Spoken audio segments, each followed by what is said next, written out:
Let there be sound. If you can hear us, say yes, we can hear you. If you can't, tell us.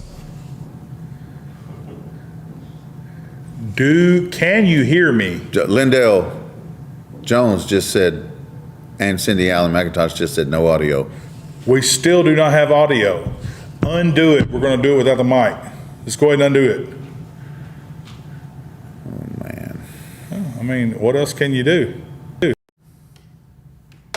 All right. Can you hear us now? We're so trying to get audio going on this thing. Yeah. So you Let's see. live broadcast. Yeah. I mean, this is live. This is no practice time. Can you hear us? And if you can hear us, give us a thumbs up. I don't have a phone anymore. Go Big Red Weekly. All right. So here's the deal.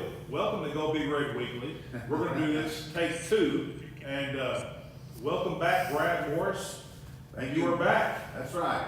I was away for a little while, and while we got that chance, and we had a game against Grace County Eagles, I was out here. David Morris and John Williams filled in for me last week and did a an absolutely fabulous job. I watched the broadcast where I was last Friday night, and man, loved hearing their stories. They just did such a great job. You guys did a great job bringing us a victory from against Grace County. Amen. And that's what it's all about. And again, I second what Brad just said. Thanks, Coach David and John, for coming in. We had a great time that night. And when I did something at halftime and then I come back, I'm just sitting there listening, enjoying it, the stories and stuff. So it was a special night. And then we had Battle of the Birds, and first week of the season, Grace County comes to the CFSB War Memorial Stadium in Mayfield, and according to the game that we watched on the scrimmage at Owensboro Senior, Right. Mayfield, our defense was stifling. Our offense, bam, bam. Everybody was running great routes and different things like that. And we get to the game, and everyone is expecting that. And we came out a little sluggish. Yeah, we lost that intensity. We sure did. And Grace County had a great game plan, and they executed pretty well. They had a few errors in the first half that kind of cost them. Mayfield only had one first down in the first half, and we was up 21-0.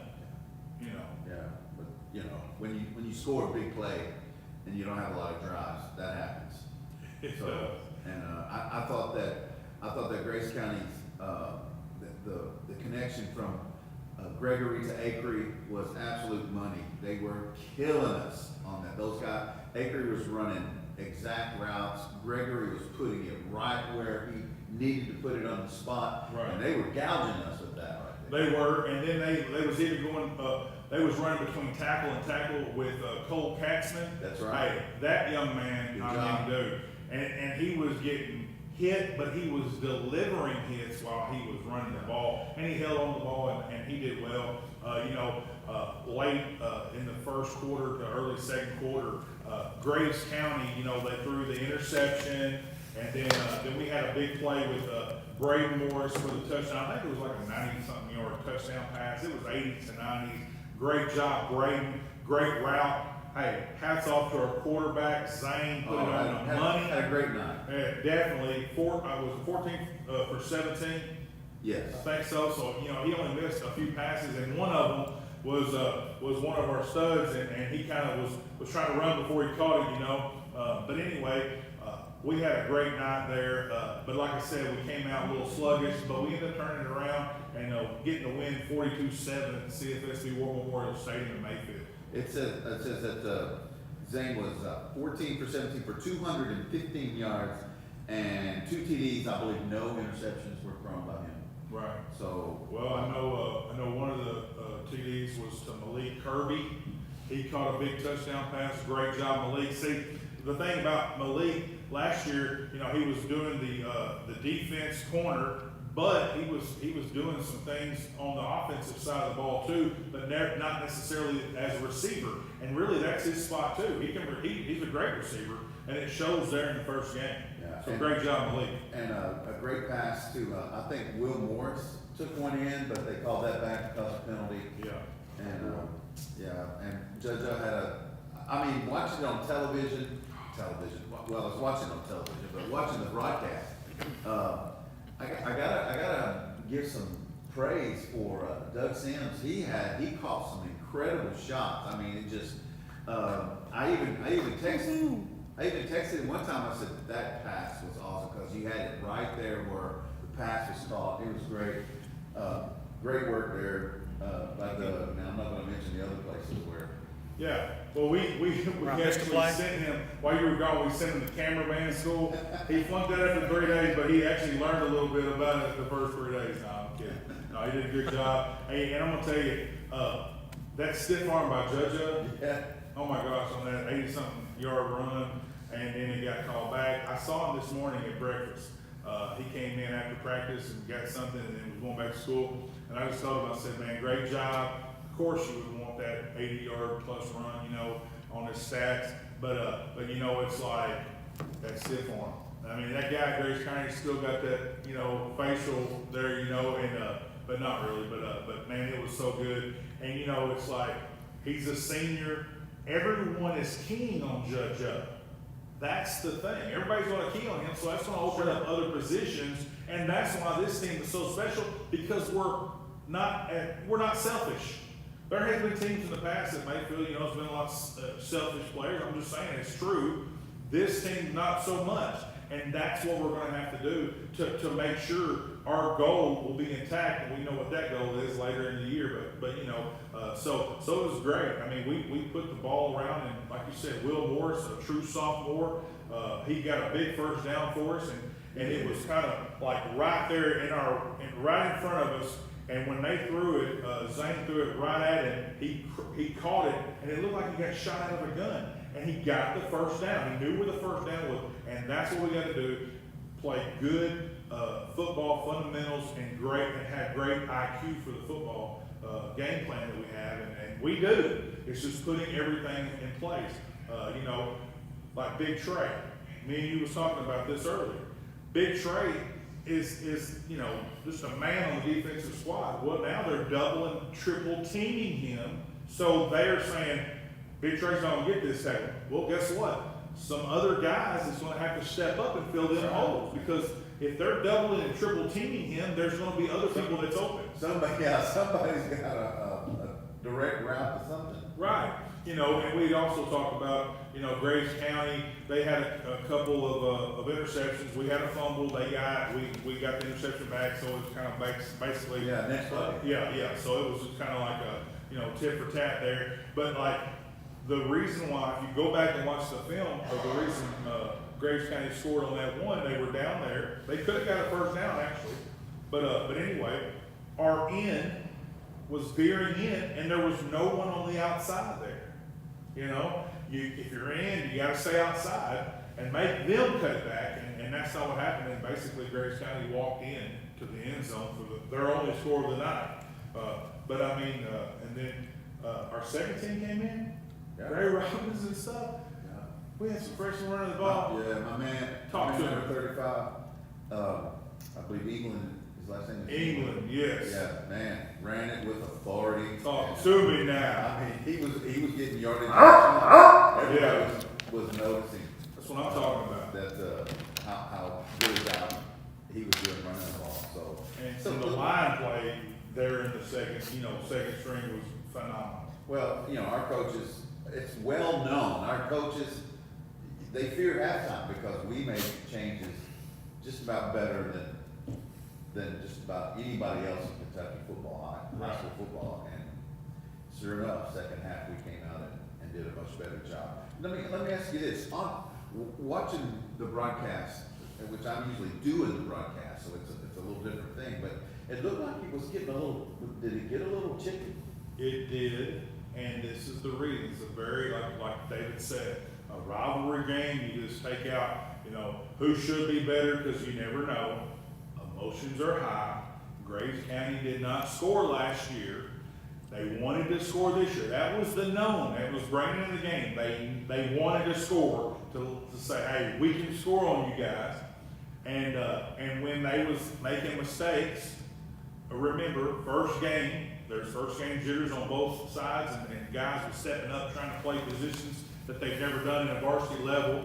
So, yes, there was a couple of guys that got emotional on both sides of the ball, and so, some of them got taken out of the game, there was some unsportsmanlike, but Did they get thrown out? or- no, just a little emotion, and you know what? I would rather have a kid emotional than really don't care, you know what I'm saying? Absolutely. Yeah, so I like that emotion, Well, and there was nothing, you know, nothing malice that happened in the game, just a little jawing and maybe a helmet brought off and stuff, Okay. but it was all right. Yeah, that's football. You know, it's just one of the things, you know, Mayfield, there's some things that they need to work on. We're gonna have some guys back. Jalen Bass is definitely back. Good. There's a couple other guys, you know, that's gonna be back. We're gonna have we had a few freshman guys step up on the defensive side of the ball. I can't remember his name, but he's a defensive end. He made some great plays, because both Kent twins, I know one of them, is out. Let's see, I think Ethan's out.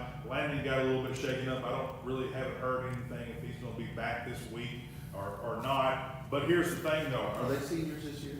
Yes. Yes. They are? Okay, I don't know. I don't know. I thought they were. but I Okay. wasn't sure. I'd like to have them back another year. Yeah, hey, your senior year, you don't wanna. Right. You definitely don't wanna sit on the sidelines with an injury. Right, for sure, you know, and it's just one of the things, but there's things on the offensive side of the ball, like our offensive line, there's some holes that we had to fill since last year. A lot of guys from Mayfield as well as Grace County, that was their first start at the varsity level.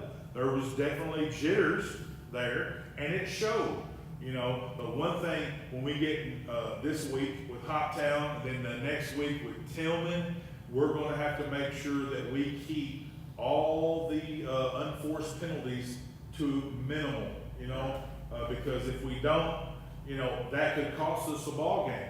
And jumping off sides and doing different things, or even doing unsportsmanlike penalties. We had double the penalties at Grace County. We did, That, we had 14, they had 7. right. You know, you wanna read the stats to everybody, Well, or not? we had, 30 rushes, 30 carries for 171 yards rushing, and Grace County was, I mean, basically right there also. They had, I'm trying to hear this, 39 rushes, 39 carries for 167 yards. Yeah. Only 4 yards difference in, you know, running the ball. The big difference is that they had, 3 interceptions. Right. We had none, but we did have 14 penalties, for, sorry. Is that what that says? Yeah, 14 penalties. Okay. No. It's all jumbled together. I'm sorry, everyone. We had 14 first downs and then 6 penalties, so we didn't have double the penalties. I thought, man, that seems awfully a lot. 6 penalties for 75 yards. Okay. Yeah, and they had 7 penalties for 65 yards. Okay. All right. So the penalties are about the same. You know, we just gotta clean the penalties up, you know, a couple of times. Okay, so the judge, I talked to one of my friends that's a ref, I trust him, he watched it. By rule, there was a hold, but Judge O was gone. It was way behind the play. Yeah, and by rule, yes, but. Technically, It it's a did not hold, matter. but it did not impact the play. And Yeah. I do wish, this is me speaking to everybody, and I know a lot of other, I know there are officials that feel this way. Use that moment to teach the offender, but don't take away from the guy who's made a play.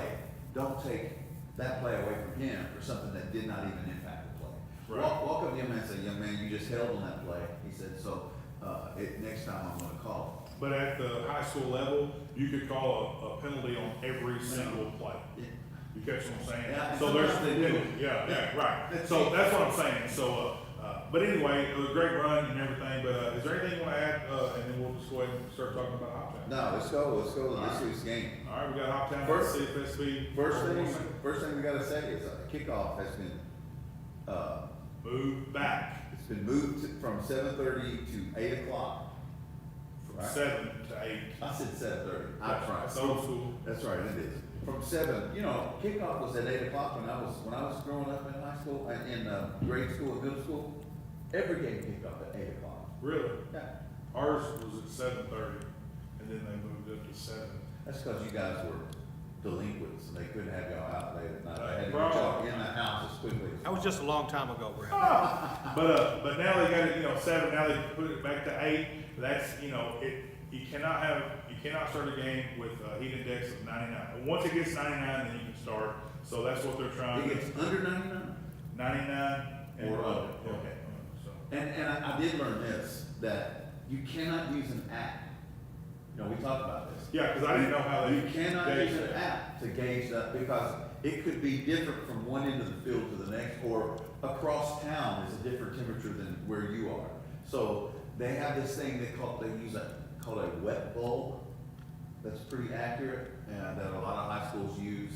And they also have another tool, I can't name the tool, but it's. Yeah, we it's can't really name it, accurate. it's, we've signed our secrecy form. I don't remember the name of it, but they have those things that'll tell them Okay, I was wondering how they was gonna do that. and it has to be taken on that field at that. Okay, at that that's time. what I thought, but I wasn't 100%, because sometimes it's hotter, and I'm glad we don't have AstroTurf, because I am it's too. usually hotter on AstroTurf than it That's is exactly on a right. regular field. So that's good. So we got Hoptown coming to, CFSB World Memorial Last Stadium. time, maybe? Last year was supposed to be the last time. Right, it could be, I'm not So- saying it is, but it could be. So we gave them all these gifts, we want those gifts back. guys. Yeah. No, we're gonna give them a gift, and it's gonna be that. No, let's hope, we want it to be a good game. A lot of rivalry games in the past, in the 90s, Hoptown, I know one of them, big time Mikey, that game, 95. golly, I mean, One of the greatest games ever played. ever played. There at the same. Had a lot of, they had, Curtis Pulley played for them, I mean. No, several- that was before Curtis. Well, I know, but I'm saying Curtis Pulley played for Hoptown, I mean, they had great play for them, I mean, and came, I think I played against Curtis Pulley actually. Yeah. But anyway, I mean, they've had a lot of great guys come through the Hoptown program, and, it's a rivalry, and if this is the last time, let's, let them remember it for what it is, and, let them leave with an L. The young man from Hopkinsville that went on to play at UK as a running back, his name escapes. Henry. R2 Spinner. Yeah, I think he played in that 95 game. Okay. And, of course, he went on to play with the Detroit Lions. Right. So he was a great running back for UK. Right. And, we excel at playing D1 players, but they're not on our team, they're on the opponent's team. Yeah. And they usually leave with an L. That's right. Usually, You yeah. sure do. So, okay, so last week, Hoptown played who? Hoptown played Greenwood, which, from my understanding, has a pretty solid team this year. And my understanding of someone who was at the game or gave a synopsis of the game, Hopkinsville was very ineffective. Their offense did not score a single touchdown. They had 2 special teams touchdowns. They had 14 points in the game, and both times it was special teams. Right. So maybe they got a great returner. I know nothing about the game. I don't know. Athletically, typically, Hoptown has the athletes, from one end to the other. Yeah. That's probably not gonna change this year. I haven't really looked at them much, other than that, what you say, Greenwood game. Yeah. And they got beat. What was the final, you know? It was not even close. Right. It was pretty lopsided. But the thing is, Mayfield, we cannot take anything for granted. We're gonna have to go in there and sharpen everything up and just play like we mean business, and that's what we need to do, so. We just got blamed. Yeah. I don't know if that means we need to shut it down. Yeah, we're using too much electricity with this big board. I don't know. But this is the thing, we want everybody to come on out, Absolutely. CFSB War Memorial Stadium on Great Friday crowd night. last Friday night, man. Dude, Huge packed, crowd. packed. Yeah, man. And I think, as of yesterday, I looked, there was over 13,000 people that had watched that game, and that. They watched the stream. That watched the stream, yeah, on Facebook and, YouTube. But we want you at the game to support the Cardinals. We got a lot of great seniors this year. This is gonna be their last time they're playing the Hoptown Tigers here, so, it's just, before we know it, it's gonna be December and it's over. You're You know right. what I'm saying? Blink, blink. So Yeah, that's do what that. we gotta do. So come out and enjoy a good night of football. We're pushing it back. The game time starts at 8 o'clock on Friday night. CFSB War Memorial Stadium, we're gonna face Hoptown Tigers. And, think Mayfield, if we just, cross all the Ts and dot all the Is and stick with the game plan, and I will say one thing that you said that's accurate. We make great adjustments at halftime, but I think Coach Duke told you, and he even iterated it to me, it's kind of like, not that they make the adjustments, they just say, do what we told you to do in practice that week. If you just do what we tell you to do. They remind them. Yeah, that's right, they remind them, and I've been in there when Coach Leahy and Coach Jack and even Coach Morris, Joe Morris has reminded me, son, get your and I said, yes, sir. And so, once we do that, yes, once we do what the game plan was, and yes, they have made adjustments, but yeah, we are usually a second half ball club, and we mean business. So, I don't have anything. Are you good? I think what score you want? Yeah, I predicted earlier, 49-7 is what my prediction was. It very easily could be a running clock game for us. Yeah. If we take care of business. We have to come out with the intensity. That's right. And I know what Coach Joe, Coach Duke, Coach Hatchell, and all the other coaches, Coach Watkins, and everyone across the board, it's let's hurry up, take care of business. It's hot, let's get the clock running, and let's get home. Yeah. Really. Not saying anything bad about Hoptown. I'm not saying anything, but if we do what we're supposed to do, we should have a good win. In the rankings, this is just fan stuff here, it doesn't mean a thing, but just for mentioning purposes. In the rankings this week, they leapfrogged LCA over Mayfield into second and left Beechwood at number 1, which to me, personally, I thought LCA should have went to number 1 with that victory that they got against Bowling Green. But honestly, rankings don't mean a thing. We don't care a bit about the rankings until it gets to the RPI. Start to say right now we are. Right, RPI rankings are everything. Right. So that comes a little later. And now, again, we're not playing Grace County this week, and we wish our opponent that we beat the best. Why? Because that will come down to the RPI later in the season. That's exactly right. So we're wanting Grace County to do well every week and just let's chugging that RPI and giving it to us, because that's what happens. Whoever we beat, our opponents, and they keep winning, that helps our RPI. So Graves County, go Eagles. Yeah. Beechwood won last week, but they played an out-of-state team, so it didn't help their RPI at all. So LCA is a different story. So. And who do they have this week? LCA's got to play Boyle County, which may be the best team in the state. Yeah. So, I don't think they're going to beat Boyle County. I don't. But if they do, we might need to get out the tunnels. I'm not sure. Well, it's one game at a time. That's right. We'll see what happens. But so we wish Grace County Eagles the best, and then of course Mayfield Cardinals. I'm gonna tell everybody, drink a lot of water before you get to the game, because it's gonna be hot. Yeah, it's gonna be hot that night. All the guys, we had some cramp issues later in the game. Saw that. So mustard actually helps with that to almost give instant relief, believe it or not. So if you're a player and you've never heard that, I promise it works, because I can attest to that. Red Helmet Video will be there calling the game and selling hot dogs. And mustard. With mustard.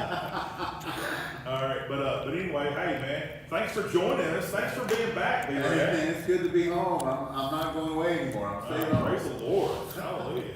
Until the next time you say, I'm over here that day. No, it's good. All right, well, hey, for me, B-Rad, Doug, hey, we'll see you Friday night at the CFSB War Memorial Stadium in Mayfield. That's right. Go Big Red. 8